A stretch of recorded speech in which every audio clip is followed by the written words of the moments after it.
Hi, welcome to Gourdlandia again. I'm Graham, and I'm going to try to tell you a little bit about the hand pollination thing. We hand pollinate our gourds. Why? You may well ask. I was very, very skeptical of the whole pollination thing for many years, probably 5 or 6 years. Everybody in the Gourd Society was saying, Graham, how come you're not hand pollinating? You should be hand pollinating your gourds. And I would smile politely and say, I'll give that a try. But inside my head, I was thinking, that's ridiculous. This is a plant, and plants take care of their own reproduction. They don't need any help. Well, that's just how stubborn I was, because for 5 years I missed out. Eventually, I had to talk with Eli Smucker, who's a gourd farmer in the Lancaster area.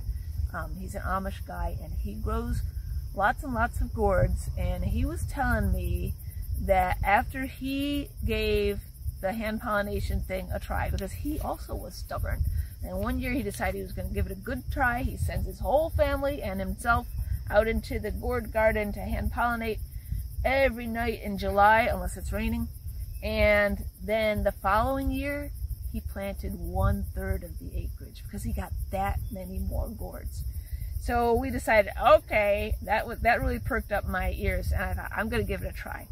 And we noticed the same thing, that you get a lot more gourds, but not only more gourds, but more beautiful gourds, more shapely, more like thicker shells. The thing is, when you're hand pollinating, the gourd's going to have more seeds. When it has more seeds, it sends signals. There's like these hormones flowing in the plant. I don't know exactly how it works, but the plant understands that it's got this treasure of seeds to protect, and it makes a suitable treasure container in the gourd. It's like I said, thicker shells, more symmetrical gourd. So don't be stubborn like I was stubborn.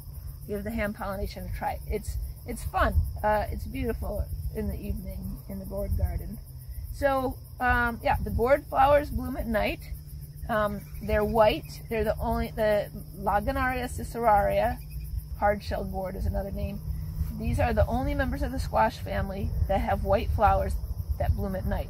So there aren't that many nighttime pollinators. That's another reason that we should be doing it ourselves. Check out this beautiful flower. That's a male flower. You can tell by looking at the inside. It's got the stamen, and there's all that. You can see all that dusty pollen in there. But more easily you can tell from the outside. It's got a longer stem. It's standing up high. The ones that you see floating above the canopy are the males. The ones that are a little harder to find down below are the females. So the inside, the female parts there, the stigma is different than the male. But also, this is like the big clue here.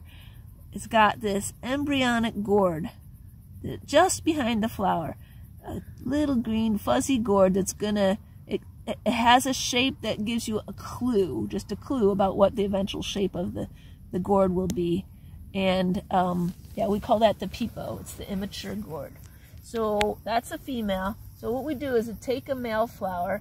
If there's one right next to the peepo, to the female, I usually leave it because the bugs may help, you know what I mean? I like to have one stay there. So I'm just gonna grab this other male flower here. So this is a beautiful male flower. It's got this cup, but no peepo. It's just basically a little receptacle for the pollen. I like to do it without the paintbrush. I like to just pull the petals back. Can you see all that like dusty pollen in there?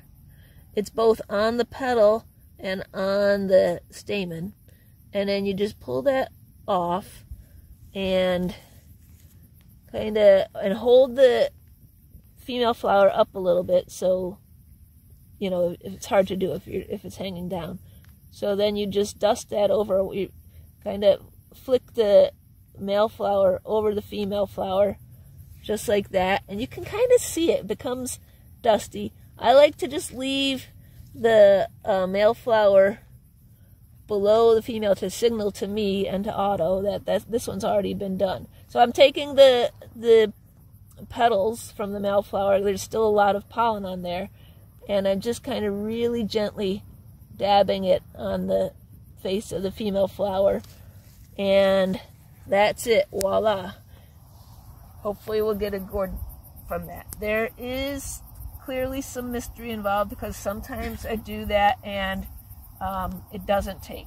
If the pollen, if pollination hasn't happened, if the flower isn't adequately pollinated, within a few days, maybe 3 or 4 or 5 days, this little pepo will turn brown and fall off. And even though like you've done it right, sometimes it seems like there's factors that we don't understand involved, like maybe it's the humidity, or maybe it's how many gourds the plant has already made, or the weather. Who knows what? There's mysteries, but I find that it works well about this time of night. Like the moon has just come up and it's twilight, right? It's the gloaming. It's the right time for pollinating, because if you come out really early, the pollen hasn't developed. You know, it's not dusty enough, and maybe the female, it's starting to open, but it's not juicy enough. This is really what happens out here at night. It's quite the scene. Some people use paintbrushes. I was using paintbrushes, but I found that they just get all the moisture inside the flower makes the pollen gloppy, and it's not dusty. I like this method better. This is what we do. It's a completely separate thing from when we isolate the flowers before pollinating. If we're going to be saving seeds from, if we want to make true seeds, I'm not even going to go into that tonight because it's a different topic really, and it's a little confusing. So we'll do that another night. Here's the giant gourd trellis. It's looking good. This has been, these are plants. There's 7 plants on the trellis, and we started the plants from seed indoors on May 1st and planted them out here on about June 1st after the giant gourd was in the parade on May 30th. And I can show you inside in a little bit, but I want to show you another pollination. So here's a flower that bloomed last night. You can see it's all wilted, and I wanted to show you some little gourds. I guess we should go in and show you some. Sometimes when they're just getting started, they're like this fuzzy, shiny green, just beautiful, and they'll turn brown. I was looking for one that's going to turn brown and fall off, but really there's very few of those this year. These are the extra long-handled dippers. This one's been here for a few days. Here's one that just bloomed yesterday. You see? That's a... Oh, wait, I'm wrong. This one's actually going to bloom tomorrow. Yeah, so here's one that bloomed yesterday. See, the flower looks different. Here's one that's probably 4 or 5 days. This is the stage where people can, you know, if you're very patient, usually in the middle of the day when it's hot and the plant is a little wilty, you could, if you wanted to, turn this, tie a knot in that. Thanks very much for watching. Bye.